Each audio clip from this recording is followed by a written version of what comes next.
Hi friends, Sunitha കിച്ചൺസിലേക്ക് എല്ലാവർക്കും സ്വാഗതം. ഞാൻ ഇന്നിവിടെ ഒരു മയോണൈസ് ഉണ്ടാക്കാൻ പോവാണ്. അതിനായിട്ട് ആവശ്യമായ 1/2 കവർ പാല്, അത് 1/2 ലിറ്ററാണ്. അത് നമുക്ക് ആദ്യം ഒന്ന് കാച്ചിയെടുക്കാം.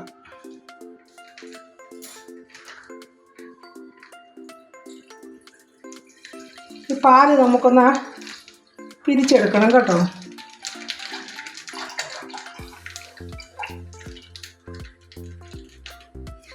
കടപ്പത്തോട്ട് വെച്ചിട്ട് തീ ചെറുതായിട്ട് വെച്ച്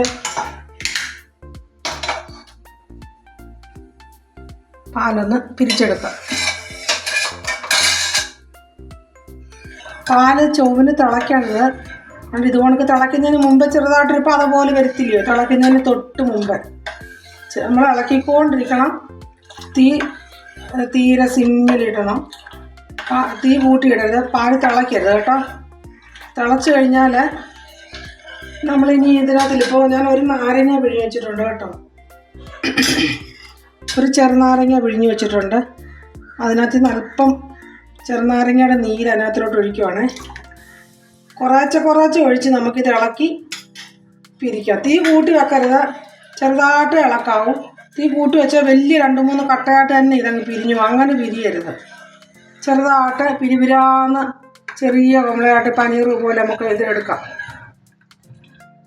ചെറുതായിട്ട് ഇത് ഇളക്കിക്കൊണ്ടിരിക്കുമ്പോൾ തന്നെ ഇത് പിരിഞ്ഞില്ലെന്നുണ്ടെങ്കിൽ ഉണ്ടല്ലോ, നമുക്ക് അല്പം കൂടെ നാരങ്ങ നീര് പിഴിഞ്ഞൊഴിക്കാം.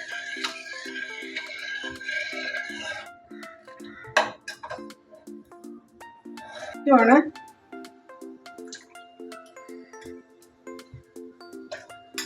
നമുക്കിത് പിരിഞ്ഞ് വരുന്ന വരെ ചെറുതായിട്ടേ ഇളക്കാം കേട്ടോ. തീ കൂട്ടിയിടരുത്. തീ കൂട്ടിയിട്ട് കഴിഞ്ഞാൽ ഉണ്ടല്ലോ 2-3 വലിയ ബോളായിട്ട് മാറും. അങ്ങനെ വേണ്ട, ചെറിയ രീതിയിൽ.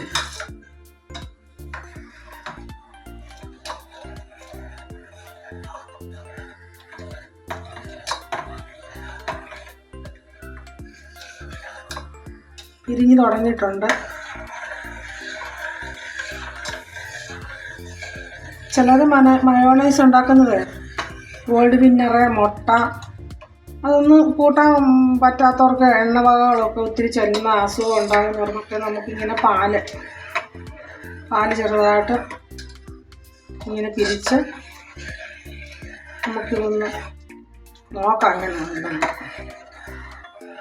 നമുക്കിത് സാൻഡ്വിച്ച് ഉണ്ടാക്കാൻ, KFC ഉണ്ടാക്കി തിന്നാൻ, ചിക്കനൊക്കെ എന്തെങ്കിലുമൊക്കെ നമ്മുടെ വീട്ടിൽ ബ്രെഡ് തൂത്ത് തിന്നാൻ എല്ലാം നല്ലതാണ് മയോണൈസ്. അപ്പോൾ കടയിൽ നിന്ന് വാങ്ങിക്കുന്ന അത്ര ഹെൽത്തി ആയിട്ടുള്ള എല്ലായിരിക്കും. അത് നമ്മൾ വീട്ടിലൊന്ന് ഉണ്ടാക്കി നോക്കാം. ഉണ്ടാക്കി ഒരു ചെറിയ പൊട്ടുന്ന കുപ്പിയിലോ പ്ലാസ്റ്റിക് കുപ്പിയിലോ എങ്ങനെയും സൂക്ഷിച്ച് ഫ്രിഡ്ജിനകത്ത് വെച്ചേക്കാം. ഇത് അല്പം കൂടെ പിരിയാൻ വേണ്ടി ഞാൻ എൻ്റെ കയ്യിലിരിക്കുന്ന നാരങ്ങ നീര് അല്പം കൂടെ ഒഴിക്കുവാണേ. കുറേശ്ശെ ഇങ്ങനെ ഒഴിച്ച് കൊടുത്താൽ മതി.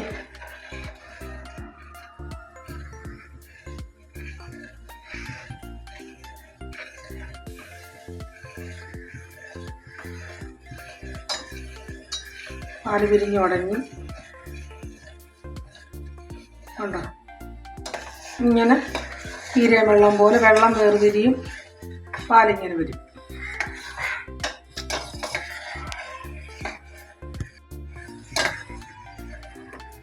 ഇത് കണ്ടോ, ഇതിപ്പം തീരെ വെള്ളം പോലെ ആയിട്ടുണ്ട്.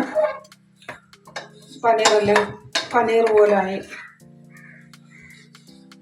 ഇത് നമുക്കിതിനെ ഒന്ന് അരിപ്പയ്ക്കകത്തൊന്ന് അരിച്ചിട്ടൊന്ന് തണുക്കാൻ നോക്കാം.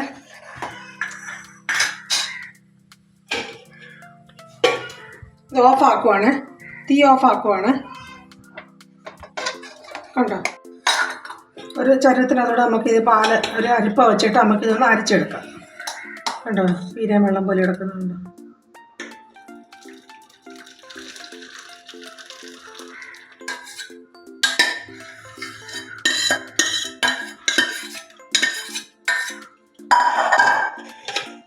കണ്ടോ, ഇത് നമുക്കിതൊന്ന് തണുക്കാൻ വെക്കാം. തണുത്ത് കഴിഞ്ഞിട്ട് നമുക്കിതൊന്ന് മിക്സിക്കകത്തൊന്ന് കറക്കിയെടുക്കാം. പനീർ ഇവിടെ തണുത്തിട്ടുണ്ട്. തണുത്ത് കഴിഞ്ഞാൽ മിക്സിക്കകത്തോട്ട് ഇടാവും.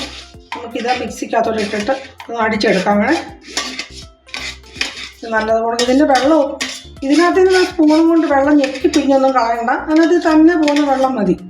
എന്നിട്ട് നമുക്ക് ഇതിനാവശ്യമായിട്ട് ഒരല്പം നാരങ്ങ നീരോട് ഞാൻ ഒഴിക്കുന്നുണ്ട്.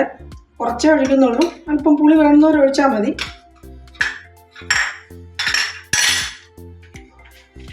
ഒരു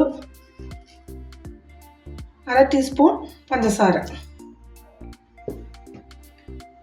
1/2 ടീസ്പൂൺ ഉപ്പ്, വെളുത്തുള്ളിയും കൂടെ. ചെറിയ വെളുത്തുള്ളി ആണെങ്കിൽ ഒരു 3 ഇടാം. വലിയ വെളുത്തുള്ളി ആണെങ്കിൽ വലിയ അല്ലിയാണെങ്കിൽ 2-3 മുറിച്ചിങ്ങനെ കൂടെ ഒന്ന് അടിച്ചെടുക്കാം നല്ല മുളക്.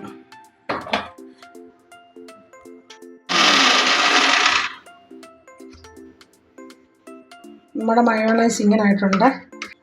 ഇതുണ്ടോ? നമുക്കിതൊരു ബൗളിനകത്തോട്ട് മാറ്റാം. ഈസിയാണ്, ഒരു പാടുമില്ല. നമ്മുടെ മയോണൈസ് ഇങ്ങനെ ആയിട്ടുണ്ട്. ഉണ്ടോ?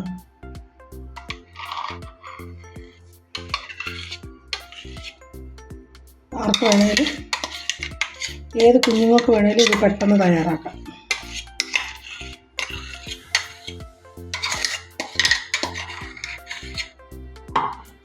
ഇങ്ങനെ കട്ടിയായിട്ട് ഇങ്ങനെ ഇരിക്കണമെന്നുണ്ടെങ്കിൽ ഇങ്ങനെ തന്നെ ഇരുന്നാൽ മതി. അല്ലാതെ ലൂസ് ആക്കണമെന്നുണ്ടെങ്കിൽ നമ്മൾ ആ പിഴിഞ്ഞ് വെച്ചേക്കുന്ന മാറ്റി വെച്ചേക്കുന്ന ആ പാലിൻ്റെ വെള്ളം ഉണ്ടല്ലോ, അത് വേണമെങ്കിൽ ഒഴിച്ച് ലൂസാക്കാം.